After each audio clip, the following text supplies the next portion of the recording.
o que eles prefeririam?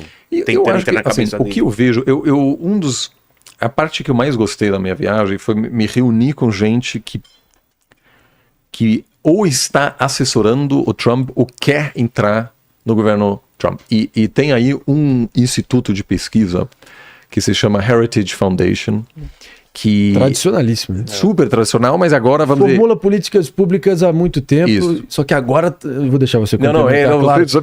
Então, como funciona nos Estados Unidos muitas vezes é que você tem o governo e, além disso, você tem grandes institutos de pesquisa e algumas empresas de lobby. Então, existe um revezamento entre pessoas que dão substância aos governos. Não estou falando de gente assim no topo, mas assim, o número 3 do Ministério das Relações Exteriores, do Pentágono, CIA. E essas pessoas passam a sua carreira circulando, indo na back and forth, indo e vindo entre governo e esses institutos de pesquisa que recebem essas pessoas enquanto os respectivos partidos estão na oposição. Então, ou você passa alguns 4 anos, por exemplo, o Instituto Carnegie. Eu tenho uma afiliação, por exemplo, com um instituto de pesquisa que chama Carnegie Endowment.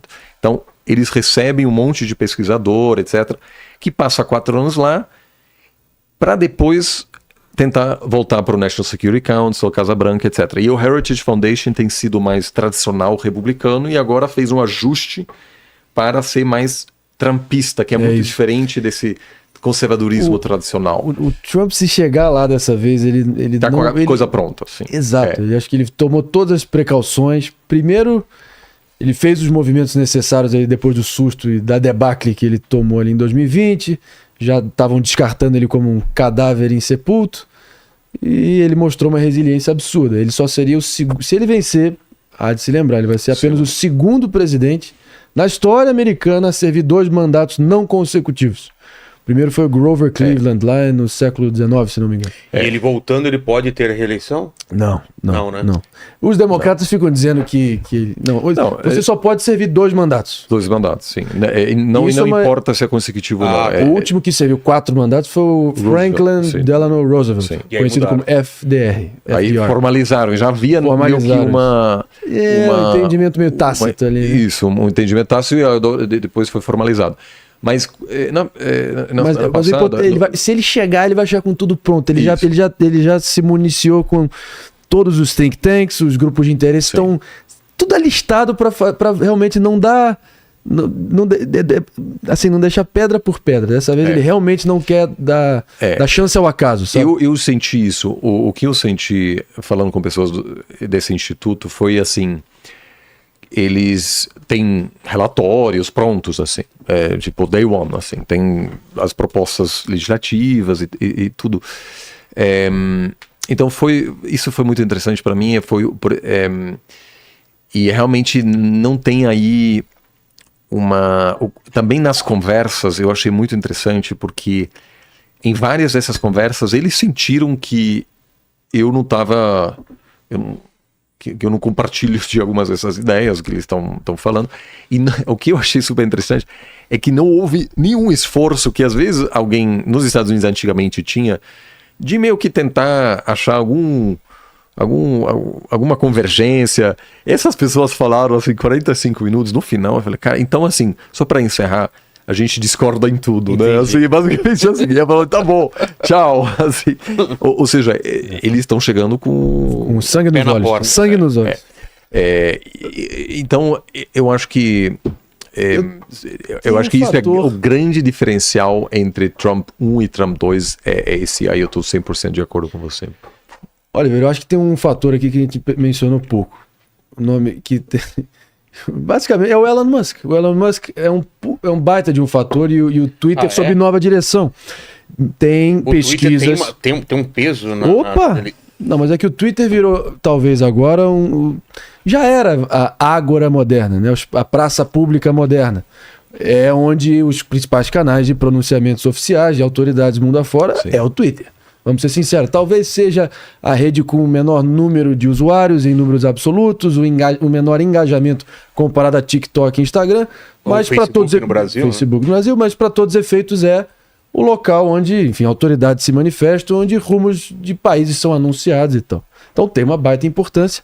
E agora que está sob nova direção, tem várias pesquisas que medem o potencial destrutivo que pode ter, que a história sobre o laptop do filho do Joe Biden, Hunter Biden, que foi uma história que foi totalmente suprimida pelo Twitter, que na época ainda era controlado por pessoas que tinham simpatia com o Partido Democrata, agências de inteligência do Deep State, do estamento burocrático, ainda sobre muita influência anti-Trump, acabaram reprimindo a divulgação dessa história, que foi uma matéria divulgada pelo New York Post, que fez uma grave denúncia de que havia sido localizado o laptop pessoal do filho do Joe Biden, no auge da eleição de 2020, que tinham vários conteúdos nada abonadores, para dizer o mínimo. Nossa. E que revelaria um longo rastro de tráfico de influência do pai com o filho, e o pai se locupletando dessas conexões que ele promoveu para o filho na Ucrânia, na China, na Rússia, etc. Além de várias fotos do filho fumando crack com prostitutas, o filho na sarjeta, tipo, tanto que deram um apelido de o laptop do inferno, The Laptop from Hell. E essa história foi totalmente suprimida pelo Twitter. E isso não é conspiração de extrema-direita, como alguém que pode estar assistindo, pode estar torcendo o nariz. Vocês sabem que eu sou insuspeito de qualquer simpatia nesse sentido. Mas agora, com a direção do Elon Musk, as pessoas dizem que não vai ter mais esse controle da mídia como um todo, que é mais democrata, mais pendendo à esquerda, nessa aliança tácita, para pegar uma expressão que a gente usou agora, com o Vale do Silício e as agências de inteligência. Agências de inteligência essas que eram veneradas pelos republicanos durante o Vietnã e odiados pela esquerda durante o Vietnã, ali na década dos anos 60, né? Mas eu não estou dizendo que o Deep State, esse estamento burocrático profundo, né? Essa alcunha que foi dada a essas agências de inteligência que estão muito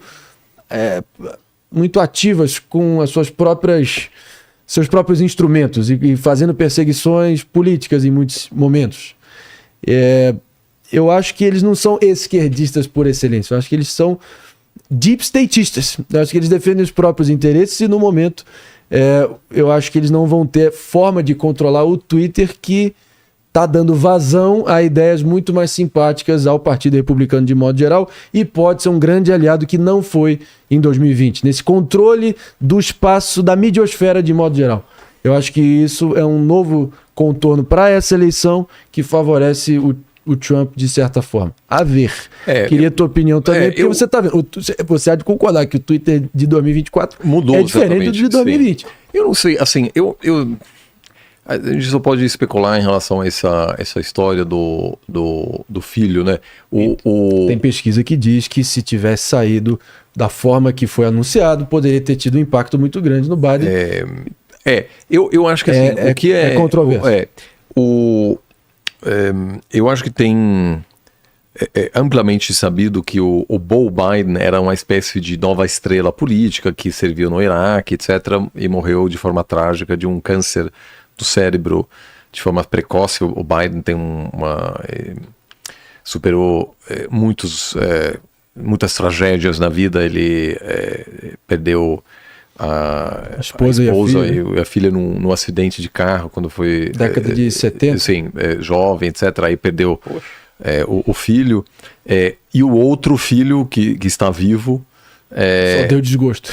Realmente é uma espécie de vou dizer, patinho feio. O pior dos mundos para um político, uma pessoa que lidou com abuso de drogas, etc. Apesar disso, humanizou ele. Ele conseguiu usar isso bem, até porque o Trump tentou jogar isso no colo dele como ele fosse um pai condescendente ou um pai ruim, e ele conseguiu se humanizar muito bem. Sim, isso que, aliás também ele é bom nisso. Quem usou ele é bom nisso.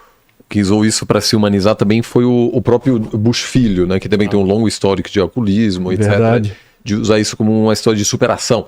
Então, assim, eu acho que o abuso de drogas, isso já está meio conhecido, tanto que o Biden fala disso explicitamente no livro, né, como ele nunca vai, vamos dizer, entre aspas, abandonar o filho, apesar dessas dificuldades todas. Eu acho que o potencial disso não seria tão grande.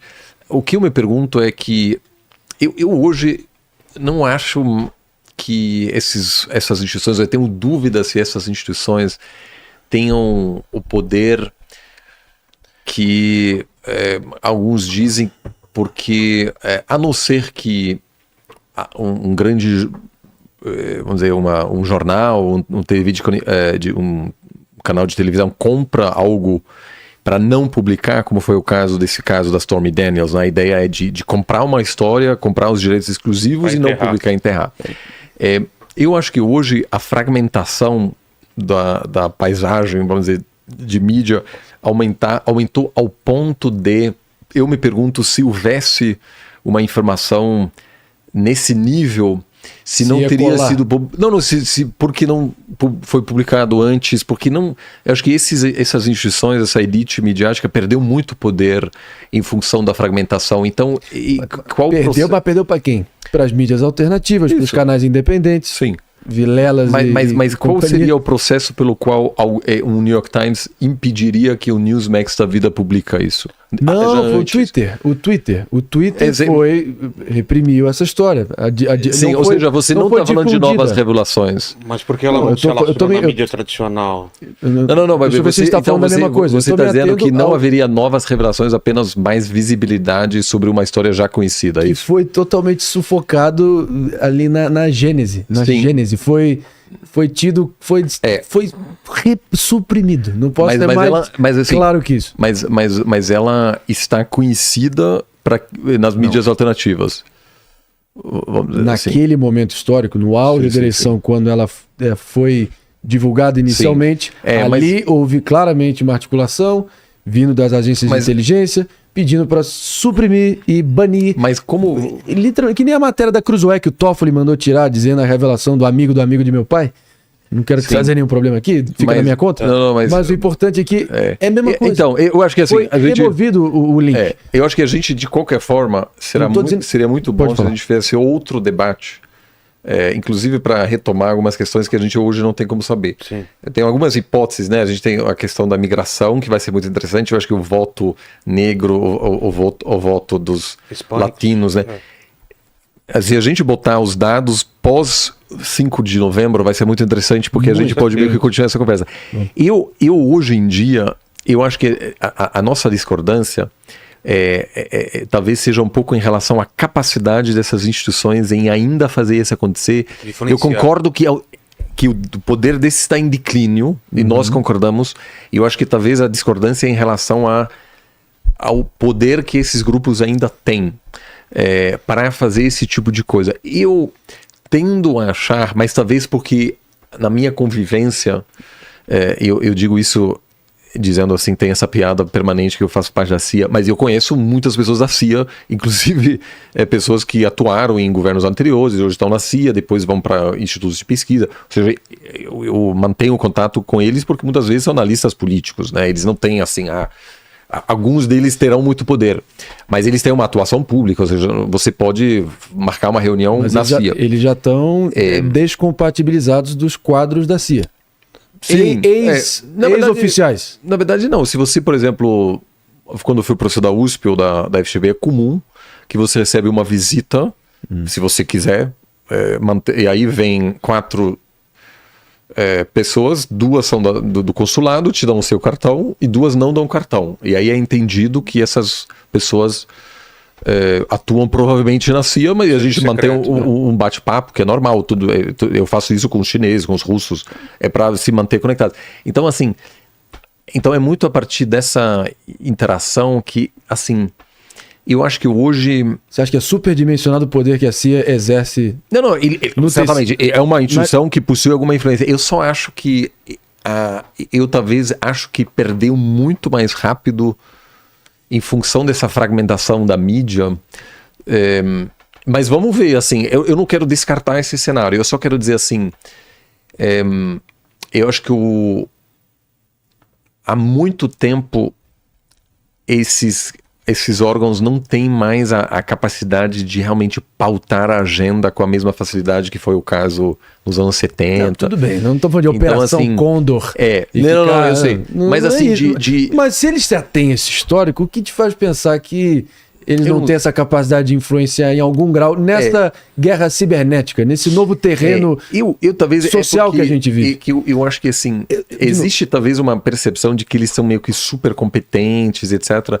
Mas hoje, por exemplo, eu posso falar isso abertamente, a CIA tem um super problema de atrair talentos.